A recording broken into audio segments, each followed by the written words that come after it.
Hello hi good evening and welcome back to my YouTube channel. कसे आहात तुम्ही सगळे? मजेत आहात ना? मजेत असायलाच हवं. खूप खूप आनंदी राहा आणि माझे ब्लॉग्स बघत राहा. तर आजच्या ब्लॉगमध्ये ना मी तुमच्या सगळ्यांसोबत एकदम क्रिस्पी आणि करारे असे कॉर्नचे भजी, कॉर्न पकोडा आपण त्याला म्हणू शकतो, तर असे कॉर्न पकोडे ची रेसिपी तुमच्यासोबत शेअर करणार आहे. तर हा ब्लॉग शेवटपर्यंत बघत राहा. तर सर्वप्रथम ना मी इथे एक मका घेतलेला आहे. तो साधारणतः एकदम मोठ्या साईजचा असा आहे. तर आपल्याला मक्याची सालं पहिले काढून घ्यायचेत व्यवस्थित आणि त्याच्यानंतर एका सुरीच्या साह्याने ना आपल्याला त्याचे सगळे दाणे काढून घ्यायचे.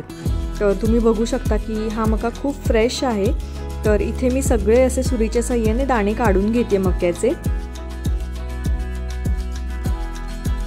तर इथे मस्तपैकी असे मक्याचे दाणे माझे काढून झालेले आहेत आणि इथे मी सगळं साहित्य असं रेडी करून घेतलेलं आहे. 2 हिरव्या मिरच्या, एक मोठा आल्याचा तुकडा बारीक चिरून घेतला आहे, कांदा बारीक चिरून घेतला आणि कोथिंबीर थोडीशी आपल्याला बारीक चिरून घ्यायची. तर आता मी एका मिक्सरच्या जारमध्ये जे काही मका आपण सोललेला होता ना, तो अर्धा मका मी अर्ध्या मक्याचे दाणे टाकले, त्याच्यानंतर 2 हिरव्या मिरच्या आणि आल्याचा तुकडा टाकून घेतलेला आहे.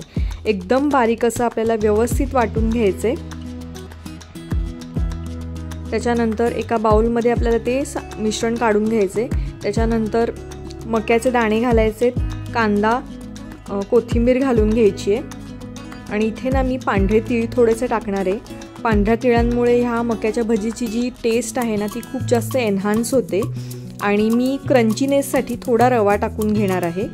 साधारणतः 1 ते 1.5 मोठा चमचा रवा टाकायचा आहे आणि बाइंडिंगसाठी आपल्याला 1 मोठा चमचा असं बेसन टाकून घ्यायचं आहे. त्याच्यानंतर आपल्याला ह्याच्यामध्ये थोडेसे ड्राय स्पाइसेस घालून घ्यायचे. तर हळद आपल्याला घालून घ्यायची, थोडा गरम मसाला घालून घ्यायचा आहे.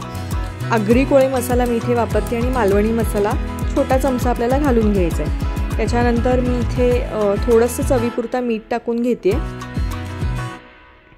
खूप झटकीपट इन्स्टंट अशी ही मक्याची भजी किंवा मक्याचे पकोडे, कॉर्न पकोडा होतो. तर थोडंसं पाणी टाकायचं आपल्याला नावापुरता आणि व्यवस्थित असं ते मिक्स करून घ्यायचं किंवा कालवून घ्यायचं. तर इथे माझं बॅटर मस्तपैकी असं रेडी झालेलं आहे. तर तुम्ही बघू शकता खूप सुंदर असं बॅटर रेडी झालेलं आहे. तर एका साईडला मी आता इथे कढईसुद्धा तापत ठेवलेली आहे. तर सगळ्यात पहिले कढई तापत ठेवताना आपल्याला एकदम गॅस फास्ट करून घ्यायचा आहे. पूर्ण आपल्याला तेल जेव्हा गरम होतं ना त्याच्यानंतर आपल्याला गॅसची फ्लेम ही लो टू मीडियम ला ठेवायची. आता जे काही आपण मिक्सचर केलं होतं भजीचं ते मी व्यवस्थित इथे मिक्स करून घेते आणि त्याच्यानंतर आता इथे तेल व्यवस्थित तापलेलं आहे, त्याच्यामुळे छोटे छोटे आपल्याला असे भजी टाकून घ्यायचे. तर ह्या प्रमाणात जे मी प्रमाण तुम्हाला सांगितले आहे त्याच्यामध्ये जवळजवळ 20 ते 25 असे मस्तपैकी कुरकुरीत क्रिस्पी असे मक्याचे भजी रेडी होतात. तर रिमझिम पाऊस बाहेर पडतोय आणि घरात असे आपण जेव्हा मक्याचे भजी चहासोबत मस्त एन्जॉय करतो ना तेव्हा बातच काही और असते. तर पटकन असे हे आपल्याला गरम गरम तेलामध्ये तळून घ्यायचे.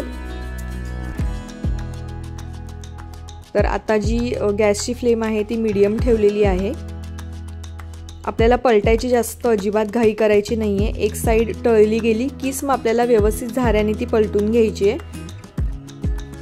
तुम्ही इथे बघू शकता. तर आता मी इथे काय केलेलं आहे ना, काटेरी चमचा घेतलेला आहे आणि काटेरी चमच्याच्या साह्याने मी ते मिक्स करून घेते, व्यवस्थित हलवून घेते. कारण की जो माझा झारा आहे तो खूप जास्त मोठा झालेला आहे या कढईसाठी. तर त्याच्यामुळे आता मी काटेरी चमच्याचा इथे वापर करून घेते आणि गोल्डन ब्राऊन होईपर्यंत असे आपल्याला व्यवस्थित हे भजी तळून घ्यायचे. तर साधारणतः 5-1 मिनिटामध्ये हे भजी व्यवस्थित असे तळून होतात.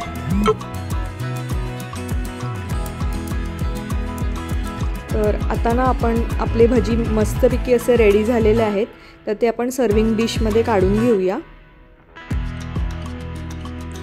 तर मस्तपैकी असे भजी आपले जवळजवळ 7 ते 8 मिनिटात सगळे रेडी झालेले आहेत.